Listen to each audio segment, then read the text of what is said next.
Ambush from Call of Duty 4 is overrated. And here's why. Let's paint the picture. You're loading into your favorite game mode. For me, it's search and destroy. You take just maybe 2 to 3 steps, maybe even 4. Yeah, boy. And boom. 3 frags everywhere. That is just one of the few reasons why Ambush is ranked so low on my list. What do you say fuck me for? Today, we're breaking down what went right, if anything, and what went wrong, and why this map just doesn't live up to the hype. They ask you how you are, you just have to say that you're fine when you're not really fine, but you just can't get into it. Join me. Welcome to episode 1 of Call of Duty through Rob's Scope. This is the series where I'm taking a close look at every Call of Duty map, reviewing them, grading them, and ranking them, starting from the very beginning. I'll use the map's backstory and a set of key points that I developed to grade these maps. Funny story, I was so excited about this project I actually finished the first episode and immediately wrote the script for episode 2, but after going even deeper in episode 2, I realized I had to come back and rewrite episode 1. So I hope you guys really enjoy this series as much as I do, but with that out of the way, let's dive into this map, Ambush from Call of Duty 4. Alright, so we're going to talk about the backstory from Ambush. So it is an original multiplayer map from Call of Duty 4. I wonder, honestly, if this was a DLC, would it have changed my opinion? Probably not. But anyway, Ambush is set in a war-torn Middle Eastern village. Spoiler alert, just about every Call of Duty 4 map is.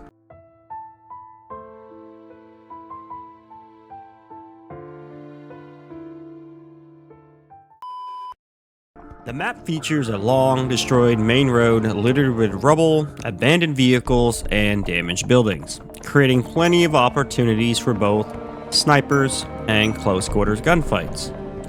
Now, it does have elevated vantage points and underground passageways, and it is also known for some intense firefights and strategic play, especially in game modes like Search and Destroy.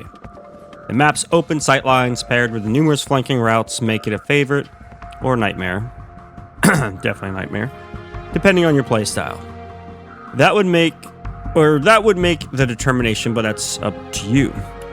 But for this review, I think we all know how I feel about this map. Alright, so using the backstory that I found, Hello there. I have some talking points I want to cover, and additionally, I made some points that I've generated to help me grade this map.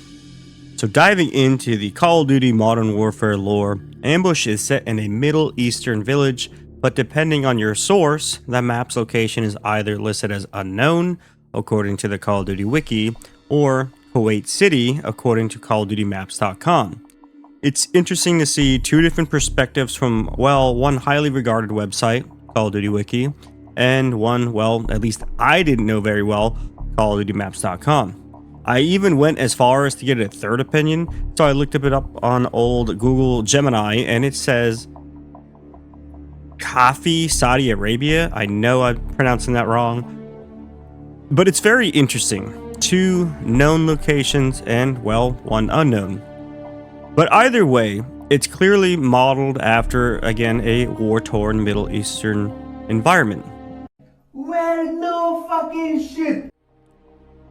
Considering the real-world events that inspired Modern Warfare, it makes sense why Infinity Ward chose this setting. And it was also a bold move, if you think about it. Whatever the exact location, they absolutely nailed the atmosphere and setting. For a game that released in 2007, Ambush is a worthy addition to the series, painting a vivid picture and fully immersing you in this world. Okay, so now that we've touched Ambush... You what?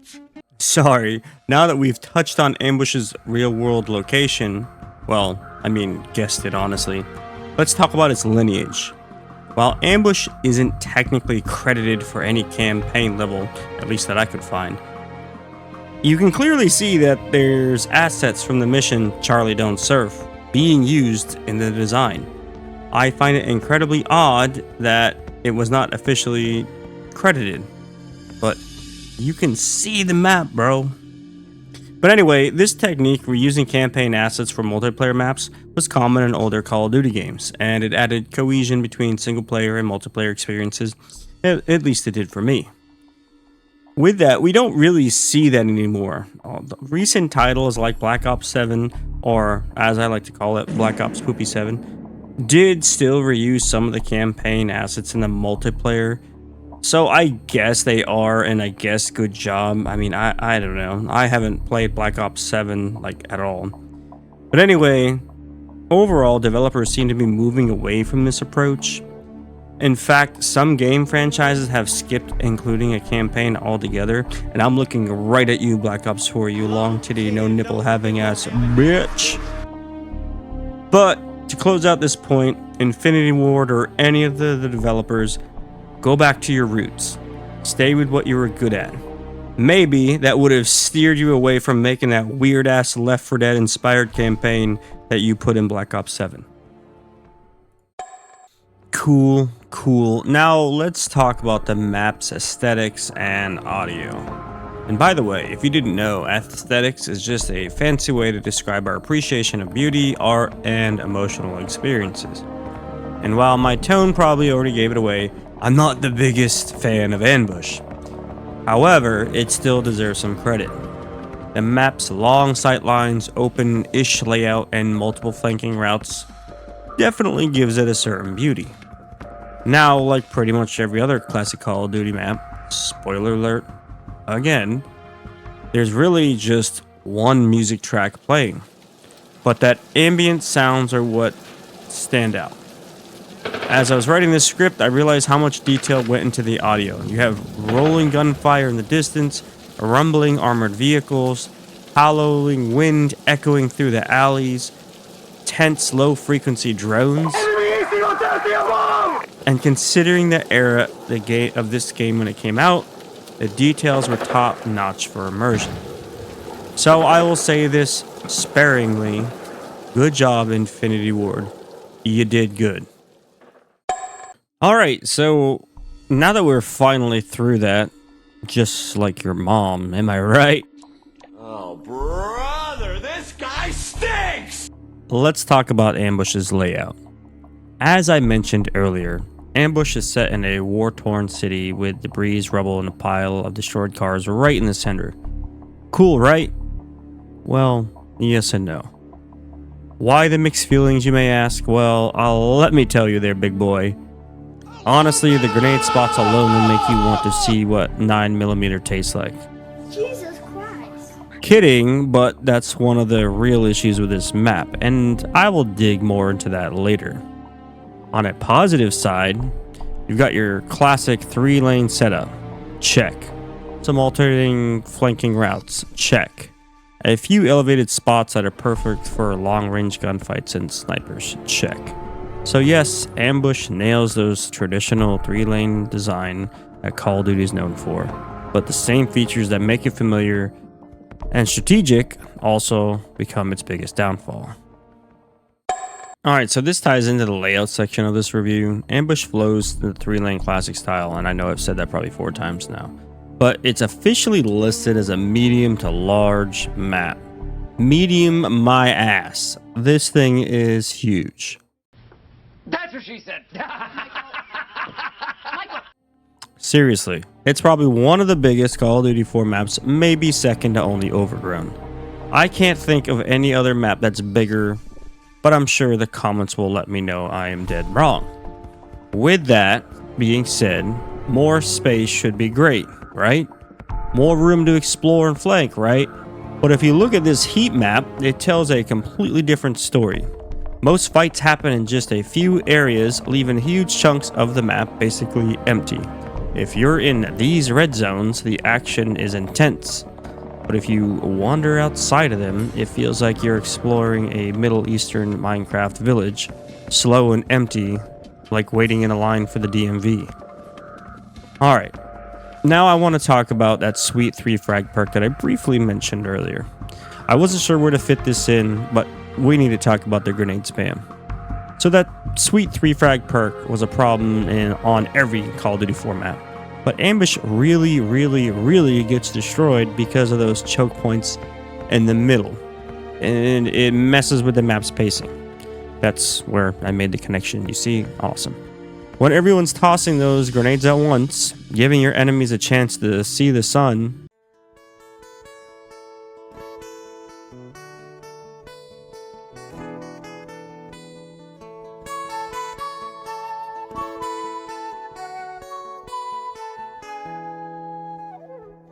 Here comes the sun, doo-doo-doo-doo. Here comes the sun, and I say, it's alright. it can ruin both respawn modes and search and destroy. Honestly, this is one of the biggest reasons why I'm not a fan of ambush. Alright, so I know this is an interruption in the video, but it really would mean a lot if you guys subscribe to my channel. I'm passionate about making these videos like this, learning about games, and connecting with the community here on YouTube. It just takes one click on that big red button, and if you're even feeling wild, drop a like or even leave a comment down below. Thanks for your support, and now back to the video. Alright, so as I briefly mentioned, and I'm getting really good at repeating myself, I know ambush offers multiple levels for engagements. While there's no building with a third floor, the map has several flat roofs and second stories that overlook tight choke points, which can lead to some intense gunfights. Now, of course, you'll often find campers posted up in these spots just waiting for you. One of the standout features of ambush, it has an underground tunnel system. I say system loosely, so it's only 2 tunnels. But something only a few other maps in Call of Duty 4 offered. Actually, I think it's only pipeline if I'm not mistaken. But this added a unique element, letting players flank around the enemy or creep up through and catch opponents off guard. It's simple but effective way to add a variety and a strategy to the map. Alright, now we need to talk about the spawns. In respawn modes, ambush's spawn locations were very linear and easy to remember, but it also made them very easy to manipulate. Now, to be fair, that was all of Call of Duty 4 as a whole, but I just felt like it needed to be said. Now, in modes like Search and Destroy, spawn locations are fixed and expected, but in Respawn, I remember being able to lock opponents into this section of the map. Now, thanks to the big central road that this map is focused around, and the 3 intersecting lanes, because you know Call of Duty loves 3-lane maps, there are now 6 major choke points, 3 respectively on each side of the map, making it simple for teams to control spawns and set up these traps. This contributes to why, at least my opinion, this map definitely ranks lower on the list. Alright, so now one thing Ambush did well, or does well, is it offered plenty of cover and concealment, at least those two together.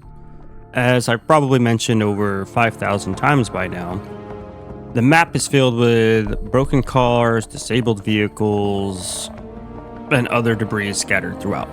Most of this clutter is contributed to the middle of the map, right on the open road, giving players a lot of opportunities to use these objects to their advantage when they're flanking, rushing, whatever.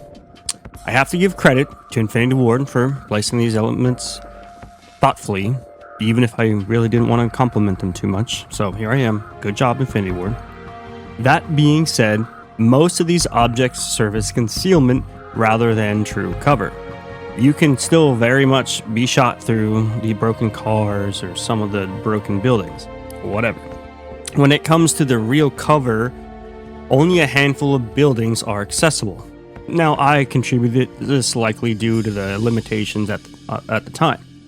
While the limits of the variety of real cover, the sheer amount of concealment balances things out, and it definitely adds a unique dynamic to how the matches play out. Alright, but of course, all that cover and concealment really gets put to the test in objective-based game modes. It is one thing to duck behind a burned out car in team deathmatch, but when you're fighting for a domination flag or holding down headquarters, every piece of cover becomes a potential lifesaver, or a death trap. Now, playing these modes on Ambush was, and still can be, a real grenade fest at times. It even feels like explosives are flying in every direction.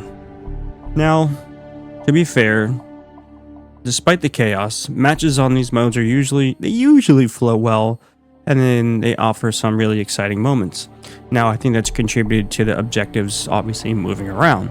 And if it wasn't for that, then honestly, it'd be search and destroy or team deathmatch all over again. But it's the kind of experience that, for all of its madness, it makes me want to kind of jump back in and play another round. At least, maybe not on Ambush. Alright, so all those objective game modes, the types not only shaped how we remember Ambush, but they also set the stage for how the map was received in Call of Duty remakes. Now, after all, a map's true legacy is often defined by how it evolves, or struggles in this case, when it's introduced into later games, and by the stories that come out of the high-stake matches. Now, I can't really remember any high-stake matches that came out of Ambush, but please, if you do, let me know. There might be one out there. Now, with remasters in mind, the map Ambush has technically only appeared in another game only once. I say it like that because I feel it's redundant to mention that it showed up in Modern Warfare Remastered, because every map showed up in that game. Now, I can't speak to Call of Duty Online, so that's why this point is rather short. But from what I've seen, I know it's like a melting pot of maps from all Call of Duties. With that in mind, I wonder if this map played differently in that game. Have you guys played it on Call of Duty Online? Let me know in the comments down below. Now, let's talk about competitive gameplay. Some of you who are OGs or might remember the legendary GameBattles. May it rest in peace. Seriously, you Activision. GameBattles was introduced to me on Call of Duty 4, and obviously a competitive environment. And almost every match, at least it seemed, to feature Ambush. And now that might be primarily because I was a search and destroy player, so I don't know. I don't know if there's any correlation, just my observation. But so again, then maybe there could be a coincidence. But I mean, I had to master every grenade spot, spawn point, and bomb site on this map. Now sure, you could say that about any map, but with Ambush, all the factors we've talked about made it for some of the worst MLG matches. Not to mention, some nerd would then just dispute every match for whatever reason. I even remember a team disputing it when they won. Once again, rip GameBattles, you beautiful, beautiful website, and yeah, you Activision. Alright, since we're talking about Call of Duty 4, this is going to bring me into this point, or my bonus point, and that's Classic Mode. So Call of Duty 4 had a game mode that is worth mentioning. It was a unique feature that let players jump higher, pick weapons off the ground, and generally mess around more than usual. Now, unfortunately, I didn't play it a ton myself. I just didn't at the time see the value in it. But I do remember some wild out of the map glitches, some unique game modes like Michael Myers, and honestly, you could do those on just about any map, including Ambush. While there's a lot more to say about it, the fact that Call of Duty 4 is one of the few games, if not the only, to offer this game mode, and Ambush was a part of it. You see the connection there. Anyway, it makes it cool, and a little bit of trivia worth including. Alright, so this is the additional discussion, and before I wrap things up, I just wanted to take a second to talk about why I structured this review the way I did, and why I picked the points that I covered. For me, reviewing a map like Ambush isn't just about listing what's good and what's bad, it's about understanding why the map feels the way that it does to play, and why it's remembered for better or worse in the community. And first, I wanted to dig into the backstory and location, because the setting shapes everything else. From the visual atmosphere to the gameplay flow, the lineage section matters to me because seeing how developers reuse campaign assets to help us understand how multiplayer experience evolved over time, and why the map feels more immersive or authentic. Now let's talk about the aesthetics again. The aesthetics and the audio were always big for me. If the map doesn't look or sound right, it can completely break the immersion. Layout, pacing, and map size are the core of how a match usually plays, and Ambush's huge open areas for those infamous grenade spots is a perfect example how design choices can make or break the fun of the game. I included points on multiple levels and spawn logic because those are details that separate a decent map from a great one, or in this case, push it further down my tier list. Cover and concealment, objective play, and how the map is held up in remakes and competitive scenes all added to the bigger picture. Why do players keep talking about this map years later? And what was its real legacy? Now, even for the humor, memes, and personal stories I sprinkle throughout, they aren't just for the entertainment, they're because Call of Duty is more than just gameplay. It's about the memories, frustrations, and ridiculous moments that we definitely all share. So whether you agree with my ranking or not, I hope you see the logic behind every point, and maybe even look at Ambush with a new perspective. Alright, so this then finally brings us to the ranking. So, trying to find a home for this map on my N to S scale, which is N for like not played, and S for superior, right, or top tier. With everything we've discussed, all the memes, all the content, the aesthetics, the layout, everything, I have to put Ambush in the D category. And the reason for that, if there wasn't so much in dead space, that 3 frag problem in every game mode, and the dead content around the outer layers of the map, and the 6 choke points, maybe it would have been ranked maybe just a little bit higher up on the scale. And thinking about the positives, for me, the only one that comes to mind right now, I'm just thinking like aesthetically pleasing. But good looks alone can't carry this map up the list. I'm sorry, I know I'm gonna get flack, and I'm sure maybe someone in the comments is like, dude, you suck, you missed this point or that.